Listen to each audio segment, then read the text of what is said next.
بسم اللہ الرحمن الرحیم رب یسر ولا تعسر وتمم بالخیر وبک نستعین رب یسر ولا تعسر وتمم بالخیر وبک نستعین رب یسر ولا تعسر وتمم بالخیر وبک نستعین رب زدنی علما یا فتاح یا علیم بحق طٰہٰ یاسین رب زدنی علما یا فتاح یا علیم بحق طٰہٰ یاسین رب زدنی علما یا فتاح یا علیم بحق طٰہٰ یاسین اللہم صلی علی محمد وعلی آل محمد بعدد کل معلوم لک اللہم صلی علی محمد وعلی آل محمد بعدد کل معلوم لک اللہم صلی علی محمد وعلی آل محمد بعدد کل معلوم لک بسم اللہ الرحمن الرحیم بسم اللہ الرحمن الرحیم باب کیف کان بدأ الوحی الى رسول اللہ صلی اللہ علیہ وسلم وقول اللہ عز وجل انا اوحینا الیک کما اوحینا الى نوح والنبیین من بعد حدثنا الحمیدی قال حدثنا سفیان قال حدثنا يحيى بن سعيد الأنصاري قال أخبرني محمد بن إبراهيم التامي أنه سمع علقمة بن وقاص اللاسي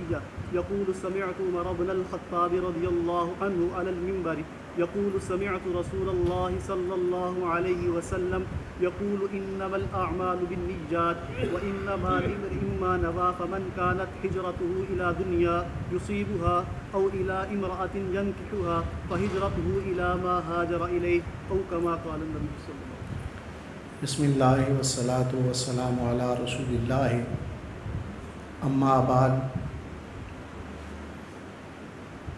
علم حدیث چونکہ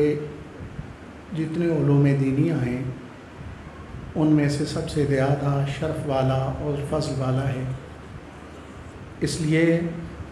کہ جتنی بڑی نسبت موجود ہو اتنی بڑی توقیر اور اتنی بڑی عزت ہوتی ہے، کیونکہ حدیث مبارکہ کی نسبت امام الانبیاء سید الانبیاء جناب مصطفیٰ کریم صلی اللہ علیہ وسلم کی ذات اقدس کے ساتھ ہے، تو اس لیے درس نظامی کے علوم متداولہ میں علم حدیث کو یہ شرف حاصل ہے، اسے سب سے افضل علم کہا جاتا ہے۔ اگرچہ الحمدللہ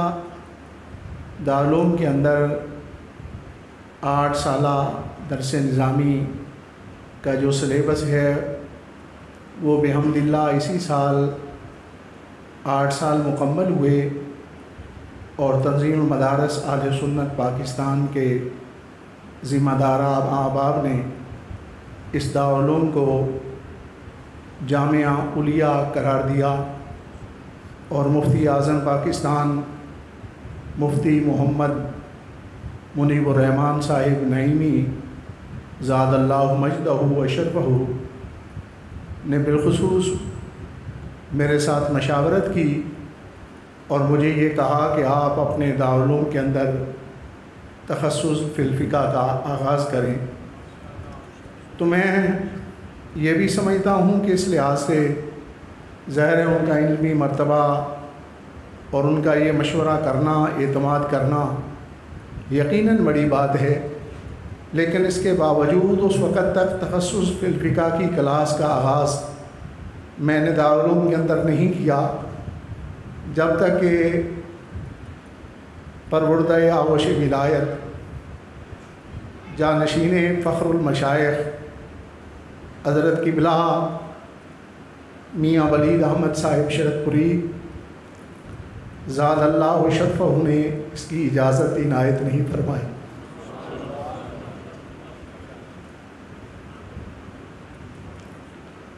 آپ کی اجازت اور دعا سے تعلیم کے اس حصے کا آغاز فرمایا گیا، اور پہلے بھی چونکہ 2005 کے اندر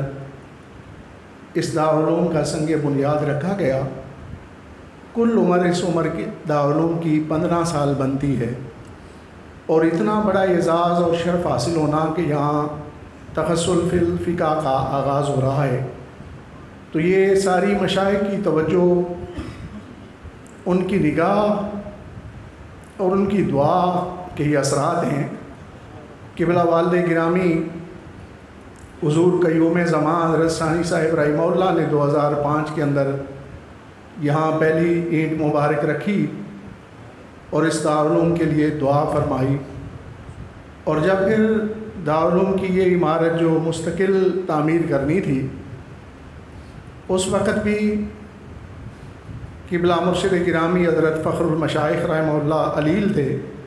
تو آپ کی علالت طبع کے پیش نظر میں کچھ اینٹیں لے کے وہاں حاضر ہوا کہ سنگ بنیاد کے لیے تکلیف تو نہیں دیتا، اس لیے کہ طبیعت مبارک ایسے ہے، تو آپ انہیں دم فرما دیں۔ تو آپ نے بڑی شفقت کے ساتھ دم بھی فرمایا اور ساتھ دعا بھی فرمائی۔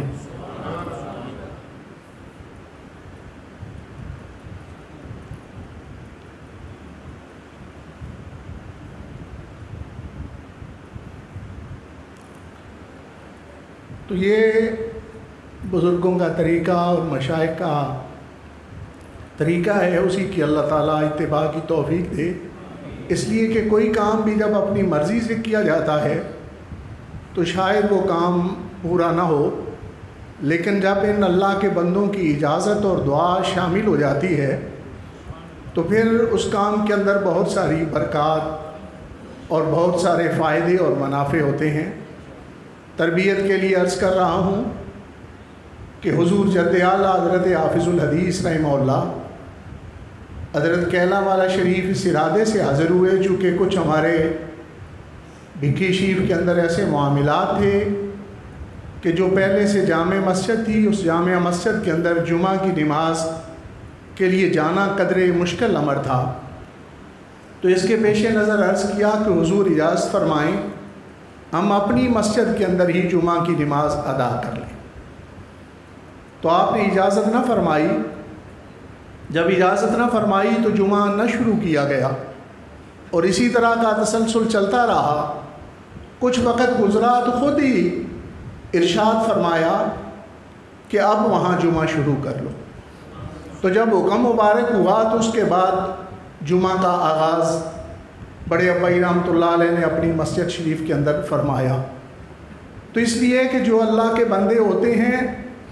ارادت کا تعلق وہ اسی طرح ہمیں سمجھاتے ہیں کہ المرید لا یرید، کہ اس کا کوئی اپنا ارادہ نہیں ہوتا۔ اگرچہ جمعہ پڑھنا، دینی کام کرنا، یہ سارے عبادتیں ہیں اور ان کا شروع کرنا بھی اس میں خیر اور بھلائی ہے، لیکن جب تک شیخ کی اجازت نہیں اس وقت تک ان چیزوں کو شروع نہیں فرمایا۔ تو یہ طریقت کے آداب اسی طرح تصوف کے اندر یہ بیان کیے جاتے ہیں۔ تو یہ حدیث مبارکہ سب سے شرف والی اس اعتبار سے کتاب ہے کہ سرکار دو عالم صلی اللہ علیہ وسلم کی ذات اقدس کے ساتھ اس کی نسبت ہے، اور پھر کتب احادیث میں سے بخاری شریف وہ کتاب ہے جس کے بارے میں محدثین کی یہ رائے ہے کہ اصح الکتب بعد کتاب اللہ تعالی، قرآن مجید کے بعد سب سے صحیح ترین کتاب جو ہے وہ بخاری شریف ہے۔ اور یہ صحیح ترین کیوں کہی گئی؟ اور امام بخاری رحمہ اللہ کی اس تصنیف کو اتنا بڑا درجہ اور اتنا اعزاز علم حدیث کے اندر کیوں حاصل ہوا؟ اس کے اندر بھی جو پڑھا جاتا ہے وہ یہی معلوم ہوتا ہے کہ ادب کے جن تقاضوں کو امام بخاری رحمہ اللہ بجا لائے شاید دیگر محدثین کے حصے کے اندر وہ نہیں آئے۔ 6000 احادیث مبارکہ صحیح بخاری شریف کے اندر موجود ہیں، اور امام بخاری رحمہ اللہ نے کوئی بھی حدیث مبارکہ بغیر غسل اور وضو کے اور اس سے پہلے 2 نفل کی ادائیگی کیے بغیر کسی حدیث مبارکہ کو آپ نے تحریر نہیں کی۔ تو یہ احترام ہے سرکار دو عالم صلی اللہ علیہ وسلم کے کلام کا اور فرامین کا۔ بغیر وضو بھی اسے پڑھا جا سکتا ہے، بغیر غسل بھی اسے پڑھا جا سکتا ہے، شرعاً جواز اس کا موجود ہے۔ یہ امام بخاری رحمہ اللہ کی محبت ہے، یہ ادب ہے اور یہ اکرام ہے جس کے سبب اللہ رب العزت نے آپ کی اس کاوش کو یہ رنگ قبولیت عطا فرمایا، اور اللہ رب العزت نے اس عبادت کو، اس اخلاص کو اس قدر قبول فرمایا کہ امام مسلم رحمۃ اللہ علیہ فرماتے ہیں کہ جب میں امام بخاری رحمہ اللہ کی زیارت کے لیے جاتا ہوں تو میرا یہ جی چاہتا ہے کہ میں آپ کے قدموں مبارکہ کو بوسا۔ تو یہ مرتبہ محدثین کے اندر اور آپ کے اس کلام کو یہ مقام اور مرتبہ حاصل ہے۔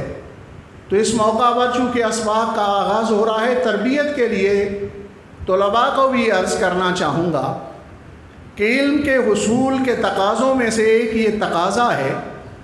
کہ جس کتاب سے پڑھا جائے اس کتاب کا احترام کیا جائے، جس استاد سے پڑھا جائے اس استاد کا احترام کیا جائے، اور جس جگہ پڑھا جائے اس جگہ کا بھی احترام کیا جائے۔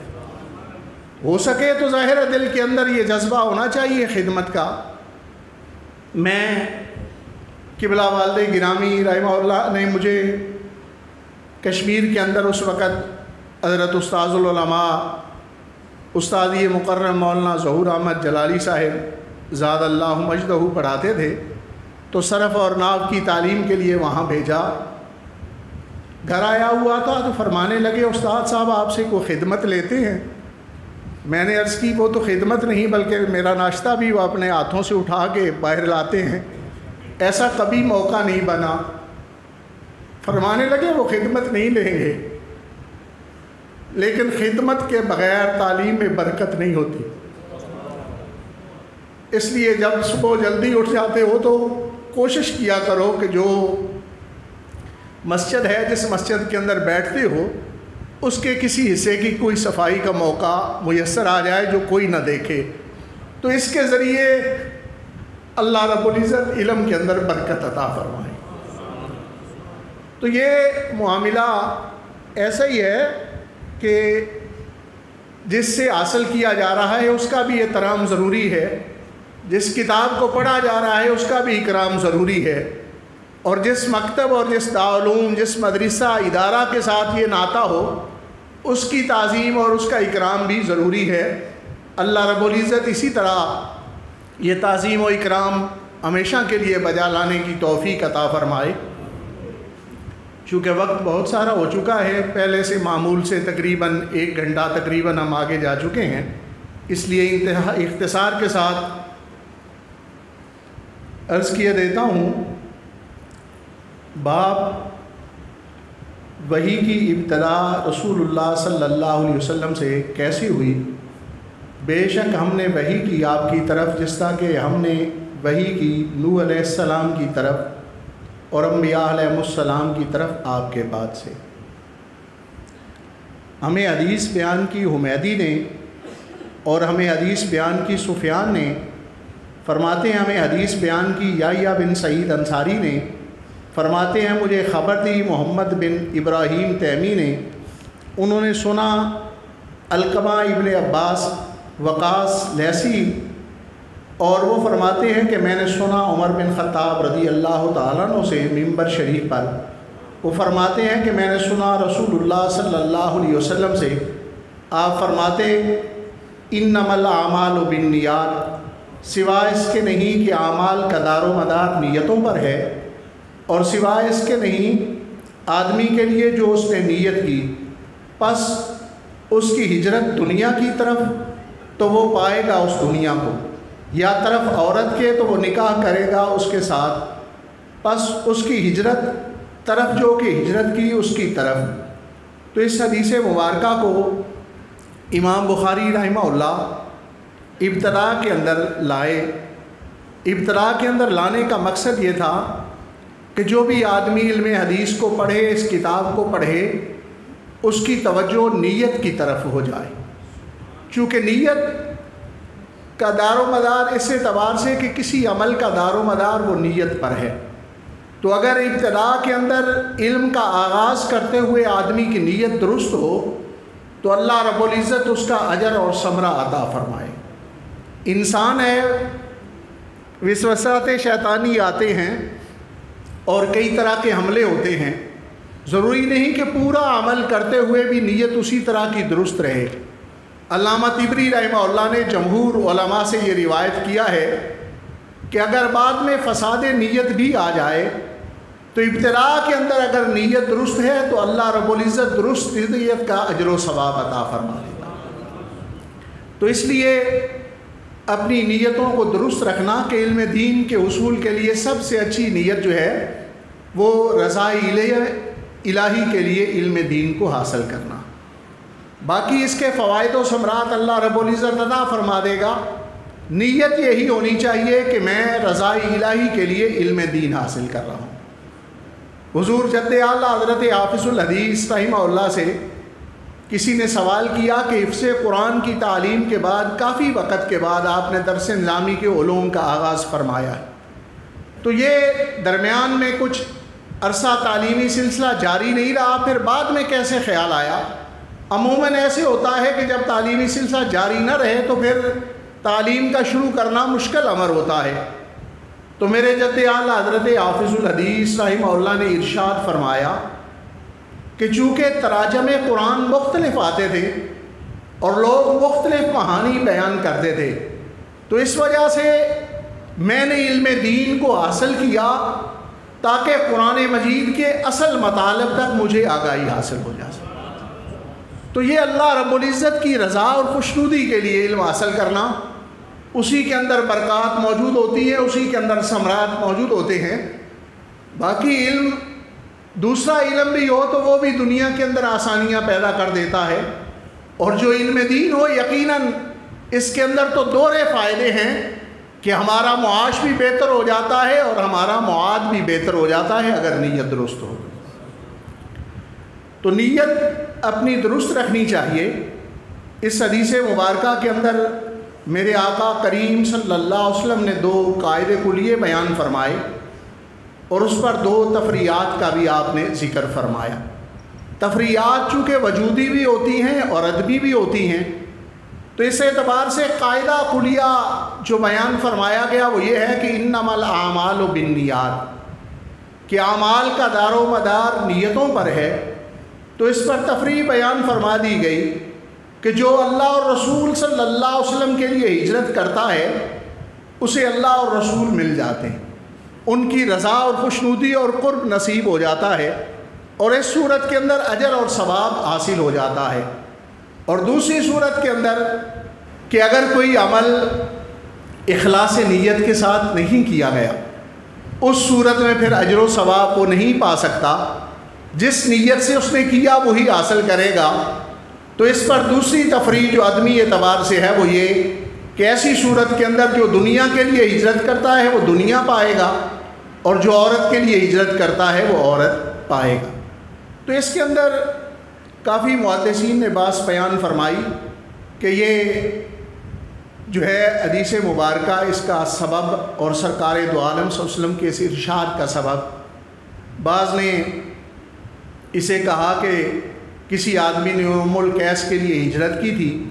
تو نبی پاک صلی اللہ علیہ وسلم نے اس لیے ارشاد فرمایا۔ بعض نے یہ لکھا کہ چونکہ اجمی لوگوں سے عرب جو ہے وہ شادیاں نہیں کرتے تھے، یہ امام الانبیاء صلی اللہ علیہ وسلم کی تشریف آوری